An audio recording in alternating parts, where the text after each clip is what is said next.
So this is already the sixth, the seventh, the seventh module for tour guiding.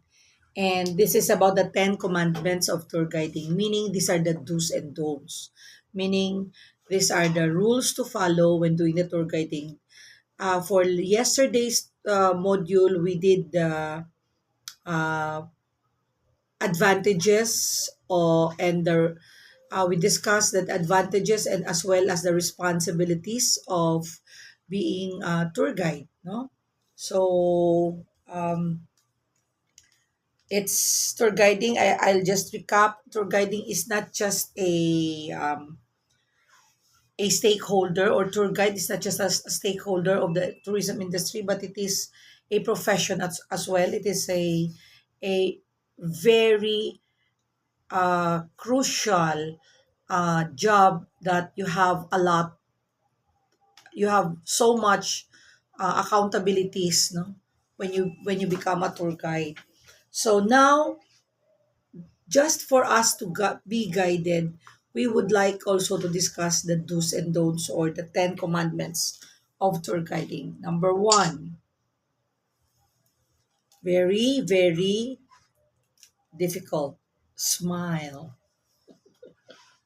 No? Kabudlay, gidya mag-smile, balaan kung wala ka sa mudo. So, when I did tour guiding, especially, syempre, as a mother, I also have my own, what you call this, I also have my own ups and downs. And one of my downs are, kung nagaling ka sa balay mo, kung nagapinangaki ka sa kabataan mo, tapos sa tour guiding ka, buday gidya. So, sometimes I have to, I don't know, may naghatag sa akon sa tip na kung akig ka kuno kag magwa ka sa balay mo, kag sa balay mo may tanom, sa tanom mo kuno ipaupok. Oo. So, it so happen nga sa sagwa sa balay, sa una, may bugambilya.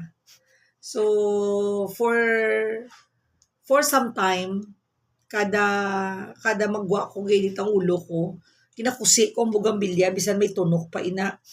Napaupo ko sa bugambilya before ako musaka sa salakyan, kay parang nga hindi mag-init ang ulo ko nga magsaka sa salakyan, kay gusto ko kung magsaka na ko sa salakyan nami akon nga modo. Ah, you know, somehow tawo ka malang, no? So you have to force yourself to be professional, kay trabaho mo na, no? After all, tour guiding is a profession.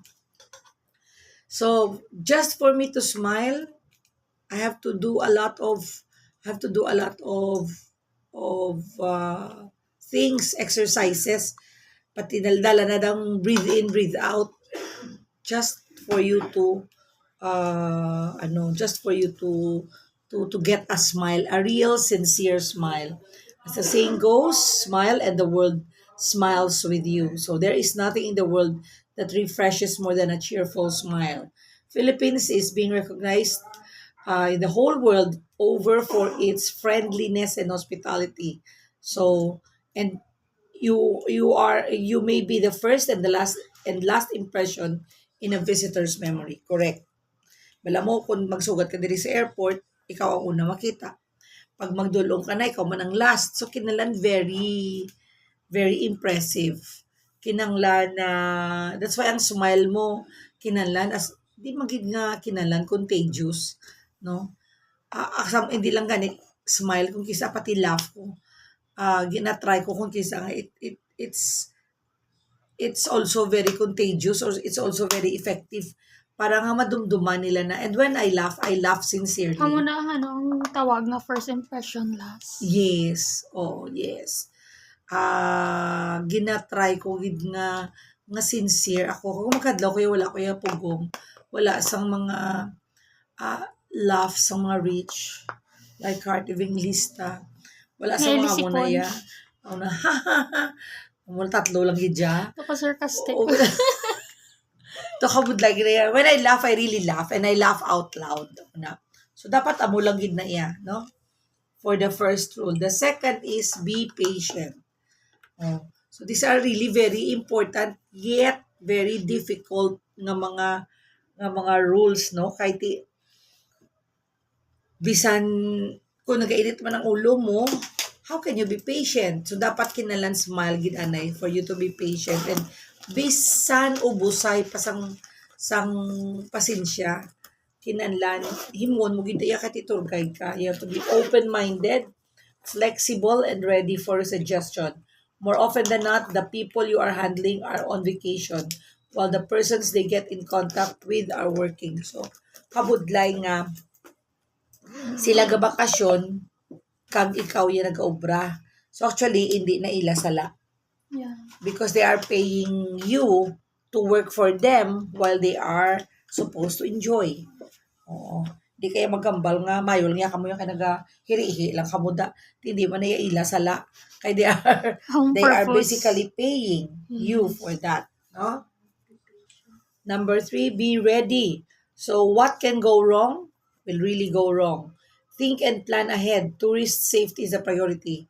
Yesterday, we've discussed this. I've mentioned this about planning ahead. Kaya dapat ang, like I've said sa personally sa akon, my being pessimistic or my being negative, I use it to my advantage.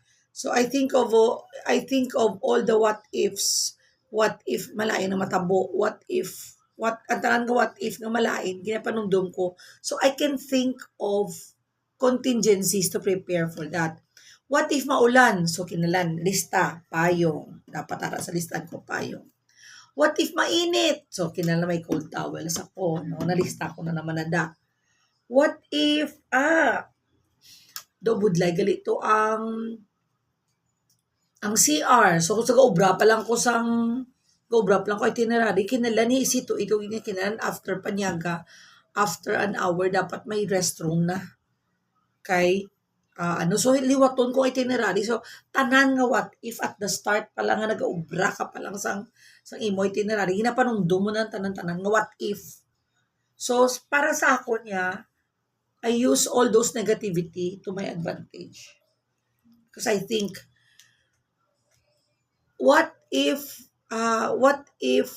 nang mabugnaw na gali ang sabaw, amo na. So, anong imuon ko? So, kinanglan, 5 minutes before sa lunch, makapanawag ko. Or 10 minutes before sa lunch, makapanawag ko. Or sometimes, hindi mo ganiya, sa nagalapit na lang nga bakadto, ari na kami sa amuna di, o ari na kami sa amuna, para maantisipar sang supplier nga mainit pa ang iserbi niya. Hindi mabugnaw. So, matansya, mamonitor. So, paano kanya mamonitor? Kaya kung hindi mo siya kabalo kung diin ka, kaya wala ka man GPS, ikaw tawag. Mga 10 minutes, balo mo si driver, mga pila, pakita, mga 15 minutes, mamao. 15 minutes, ara na kami.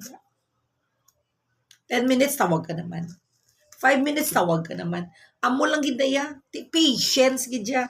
Nga parang, sige ka, dugay-dugay panawag. Kaya nga, para maantisipa nila kung perfect ang service, perfect ang pagkaon, mainit ang sabaw, perfect man ang imong serbisyo.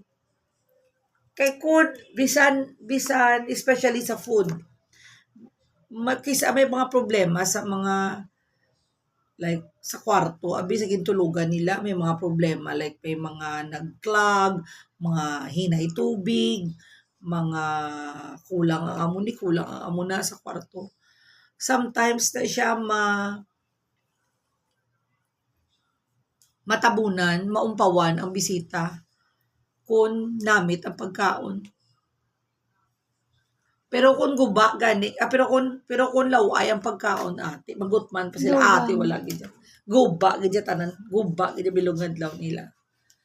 Oh, so just think of that always. Importante gid ang food. So you have to be ready nga ang food manami. Isa ina sa mga dapat mo yun. Think and plan ahead. Tourism time is always advance time. So when you say 9 o'clock, dapat 8 ari ka ng diri. Kay anything can go wrong. Like that's why aton nga actually pinaka namin na training is diri sa aton sa airport because There is no such thing as departure time. It's always estimated time of departure. ETD always. There's no such thing as what time siya ma-arrive. There's no such thing as arrival time. It's always estimated time of arrival. Naka-post na gani nga, 'di ba? Naka-post na sa aton dira nga schedule of flights. But it is still ETD, ETA until we see the live radar, right? Because ito sa live radar, ara nang kani sa live radar nakabutang na gani nga amo nang naka-schedule. Remember to sa pag-abot sa kang call ko. Hala, nga liwat-liwat sa schedule. Oh, wala. After 30 minutes, schedule po yapon. After another 5 minutes, dito na nagwa ang actual departure. Oh, see? So, anything can happen. That's why nga, ang pinaka namin na training ang aton diri. Kaya because we always follow the estimated time of departure and the estimated time of arrival. Why is it always nga 2 hours prior why is it always nga 2 hours prior naga-check-in ka na? Naga-check-in ka na 2 hours prior kaya balaan mo hindi iya magulat sa imong plano. You know why? Bala ma-delay na di sila sa ila nga departure. They pay, especially if it's caused by the airline. Gabayad na sila, gamulta na sila sa eroplano. I mean sa kaap sa airport. Thousands na yung ginabayaran kung ma-delay sila. Because may naka computerize na to nga dapat ang amo ng eroplano mo na dapat nakahalin ka na. Kasi kita mo na himo nila pag may arrival, iblaga tawag sila nga flight 5J amo na is arriving at it will arrive at amo na no. This is not your boarding. We will not be boarding. Di ba may amo na no? We are not boarding pero We are not boarding yet. Oo, pero ginalawag na nila why? Because dapat ara ka na dira sa gate. Ara na kamo dira sa gate. Kay agud to pag kisa gani na mag-abot kita diri nagapagwa kita naga-disembark kita nagapila na ya ang manugboard because dasigay as much as possible because they pay so much. Mahal ang ginabayaran sa mga airport, sang airlines. Kung ma-delay sila, okay lang na kung ma-delay sila nga sang airport. May mga considerations like, for example, may manok nga nagsulod sa propeller. Mayroon lang may pispis nga nagsulod sa propeller. So, hindi siya kalupad, no? So, iya na sang eroplano, iya na sang airport. Pero pag sila nga, hindi siya kalupad, kay naguban siya, problema, gid na. Grabe na ang ang damage. Dako na ang damage. Kaya nga, dako nga damage nila. Pag hindi siya naka-fly on time, ang airline mabayad sa kaap. Ang airline ma-provide pagkaon sa mga bisita nga na-delay. Kaya kung hindi ka mag-demand, pwede ka ma-akusar. Pwede sila ma-akusar. You look into, kisa gagawa na sa mga reels bala. Especially kung na-overbook. Dako ginaya. Kung may harga din yung nga delay, nga provide sila yung rooms. Ma-provide sila rooms. Kung di ka lupad dayo. So, dako ang at stake. So, that's why nga kailangan tourism time is always advance time. So, check the needs, flashlight, etc. before embarking. Ask tourist preference and modify program. itinerary, activity if necessary. Um, and then check the needs, no? I've discussed this yesterday na dapat before ang guest magpanaog, tell them what to do, what are we going to do there, what are you going to do there, do you need to take off your shoes and put on your slippers, or are you wearing shorts and you're not going inside the church and you need to wear something like bako gani sa Cagayan de Oro ako nagkanto to bala mo nga kamay ni Jesus. Hindi gani kami kasaka nga nakapants kami. Kapants kami ha. So, we have to, may gina-ready sila ipa-wear sa imo nga mga, ng mga, mga paldabla lang daw sa ayala na lang nga garter lang patanan sulob mo lang amo na. Sa Bohol, sa simbahan, ang mga nagabisita to, ginapa, ginapa sarong, inamo na sarong, pati diriyo sarong pag hindi pwede, hindi pwede kitao ng mga diri, mga baga, ang mga, ano ni gani, ang mga, ang shorts, hindi pwede. May tinidor to, no? May nakatinidor. Amo na siya. So, dapat ginapabalo sila. So, tomorrow, ha, malakat kita sa ano, dapat nakaamo ka mo sini. Mas hindi sila nakaprepare. Okay? 4. Dress properly. So, as a tour guide, unless you are a guide for a island hopping, tido medyo mapulo pasensyahan nga naka-shorts ka. Pero nowadays, may crash guard naman. Kag, hindi man, may kumbaga may choices ka, may options ka nga, hindi nga nagapalamikit. Naga-tour guide ka, nakatupis ka, do ubod ka budlay gid, no? Do hindi gid pwede kay nga remember kung ano ang ginasuksok mo, amo na ang imahe nga gina-portray mo. Amo na ang imahe nga gusto mo amo na ikaw pagkilala sa tao. So you are what you dress. So dapat aware ka mo nga kung daw hindi amo ang imo nga nabayo. So when I do my personality development talin sa una, always my first question is, if I came in with a micro mini skirt and a plunging neckline and a sleeveless blouse, would you believe that I am your speaker today? Amo ginayaw na ako nga question. Gahipos na daw nahuya sila usually. Nahuya sila masabat. Nga nahuya mo. Nahuya ka mo kay kung makita nyo ako nga amo sila daw ka-trying hard gid sa akon. Nahuya ka mo kay nagapalamikit ako sa micro mini. Wala ko nahuya sa kalag ko nga kanakudako sa akon. Which is true. So meaning if I want to go there as a tour guide, I should be believable. Mapatihan ako nga tour guide ako.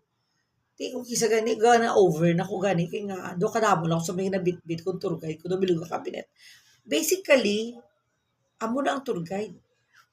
Anything nga pangayoon, as much as possible ara sa imo. And prepared ka katama. First aid kit, microphone, dapat tanan may ara ka. As much as possible. So you have to dress properly.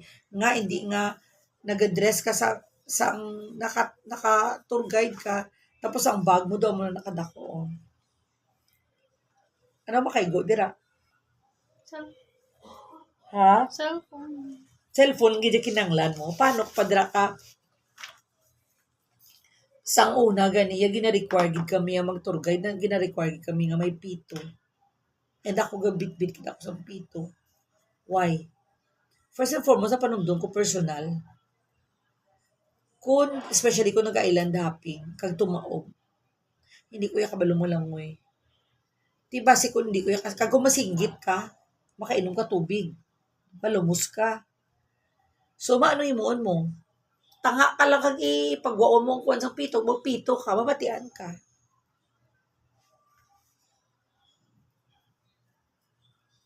Paano kakapito kay malubog ka na? That's why, antes ka malubog, kina nakapito ka. Have you seen that scene? Dapat hindi ka magpanik. Yeah, hindi ka magpanik. Nakita nyo na ang scene nga na sa Titanic. Nga nakapamito pa siya. Wala. Dira siya discover. Dira siya nakitaan. Kaya ba't tibo lang mo madulom? Tapos patay ng kalabanan sa mga sa mga ano niya, mga patay na. Hindi quiet ang pito sa bata. Yes. Amo na nga nakitaan siya nga na-save siya. Oo, hindi quiet. See? Nan. So, dapat aware kasi na so I always have my pito. Kasi ano naman na, pito nakabalo kaya kung saan kaya madisgrasya. Daan nga ako balaan ko nga daan sarili ko. May pagkapanikirag ko. May pagkasala-sala, may pagkanerbiyosa. Di ko kisa sa sobra kasala, hindi ka nakasinggit. Ba't kung may pito ka, sure ginaya, nga makahuyop ka, kahit pa paano. Doon naman siguro nga sobra mo ka nervous, gintulon mong pito, doon di maguro mo na.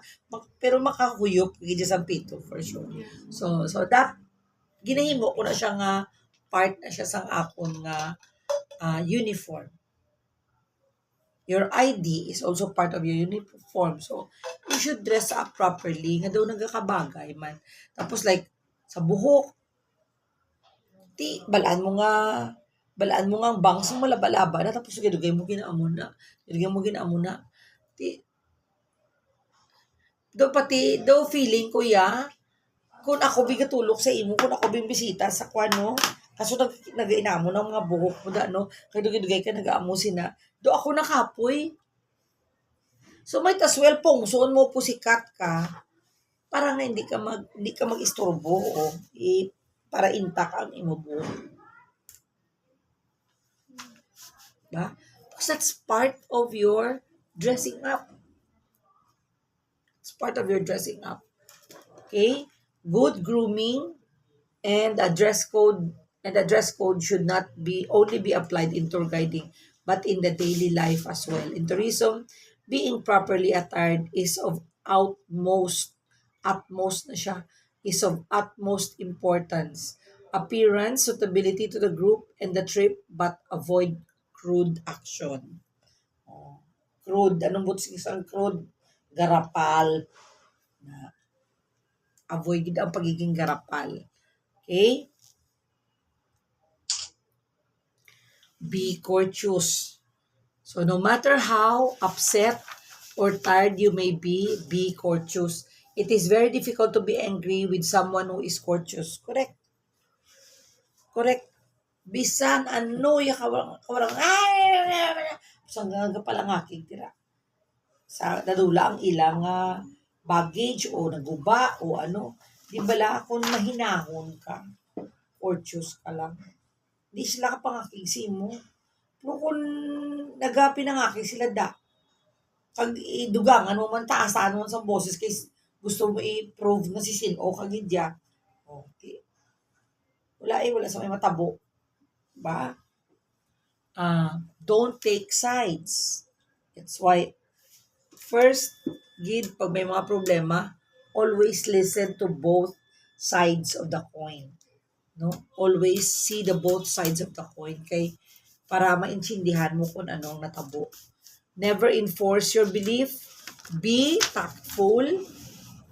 Action speaks louder than words. Remember, you are taking passengers on a holiday, not a school field trip. Okay? Huwag ka nagang mga, oy, asit, or you run, o wala kita ga muna. Most often than not, kung naga-tour guide ka, ang imo nga mga ginaupdan, ang imo ginalecturan are people who are paying you for them to enjoy. Okay? Number 6, be understanding. Kaina, be patient. Subong naman, be understanding but firm. Okay? Many guides fail because they cannot be firm without being bossy. So being firm is different from being bossy. When you say firm, like what? Sampulan ta ka mo. Miss Mel, pwede tayong dumaan sa ano, ganyan, ganyan, ganyan. Sige po, tingnan natin mamaya kung may time pa po. Pero, nagambal ang driver si mo, ma'am, hindi ito pwede, ma'am, kay hindi na siya kaya, ma'am, kay nang mabalikan, kita karon kulang sa chimpo mo na. Hindi mo gid pag-i-insister. You can maybe have another better reason to let them understand hindi pwede rather than ipilit mo gid kay nahuya ka na nga di ka pang hindi kay nagkamala driver hindi kita pwede ka ma'am kay amo na yung alagyan to muna so these things no hindi pwede so you have to be firm on your decision hindi pwede no tantrums deal problems with pleasant mood correct okay. Deliver the tourist to the right destination. Uy, kaya tinagturgay ka pa kung manugpatalang ka man lang. Bala? The only constant in this world is change. Factor of safety provide allowance for the unforeseen event. Okay? So, factor of safety. Kinanglan always mo ginapan ano ang safe para sa imong mga bisita o sa imong pasahero. Be positive. Okay? Make an effort to look for the positive side of things. Present the best and the good side of the attractions and do not discuss the bad side of it. Okay? Although nowadays may ara kita mga ano nga ginapagwata gid man abi no pero para sa ako niya kinanglan niya positive ka lang gid ya. O wala gid sa may malain. Basta positive ka lang. Protect your suppliers. So do not take sides, always stay neutral, find the root of the cause of the problem and solve it. That is what separates the good guides from the excellent guides. Never put down other tour operator. Or sabi, ang tour operator, abi, na na-delay sa pagpakaon niya sa mga bisita. Okay? So, ay, ang botano so sa lagi man ato ang ikuan niya ni operator amo na iya kay na-delay ang pagkaon amo ni na ang mga guest na nagutman kapad-kapanan. Okay? Dapat ginakapad-kapanan mo na hindi mo na siya nga totally ilaglag mo man dira ang tour operator. Kaya remember, sino naghahatag sang imo nga tours? Ang operator. Okay? So, never put down the tour operator. Ano to number 7, mama? Be positive. So, kagina, nagamalata nga be ready. So, be prepared always na naman. Why? Because it is very important that you know your tour, itinerary, and commentaries, data information. If you are not sure, research. Advanced thinker, the most experience you have in the industry, the better you can perceive danger, and expect the best and prepare for the worst. See? So it's still the same. Still the same. Your contingency matters. Okay? And the 10th, study your people. Seek common ground and common interests. Establish healthy sides of healthy lines of communications. Tourists generally do not like to meet other tourists. Do not by all means do not by all means ask about their family unless they open up first freely to you. Okay? So, hindi ka man niya boy abunda. So, hinugay ka mong pinamangkot sa parte sa mga personal, sa mga bisita mo, hindi na ya imo, ano. Although sometimes, as a person, need naton nga hibaloon ang mga background or underlying situations kung aga mo ng ang nga nag-aamusin ang bisita, no? Pero hindi na siya reason nga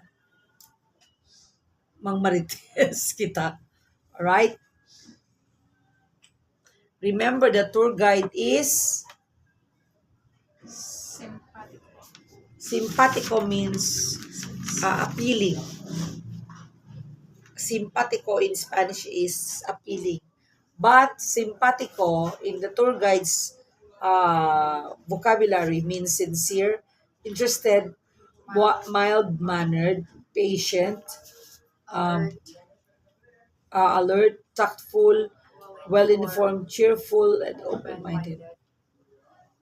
That is a tour guide, no? So the guide's creed: Take nothing but pictures. kill nothing but time, leave nothing but footprints, bring nothing but memories, throw nothing but sweat, burn nothing but calories. Okay? So, any questions to uh, the Ten Commandments before we proceed to the next module? Nan. Balik na lang yung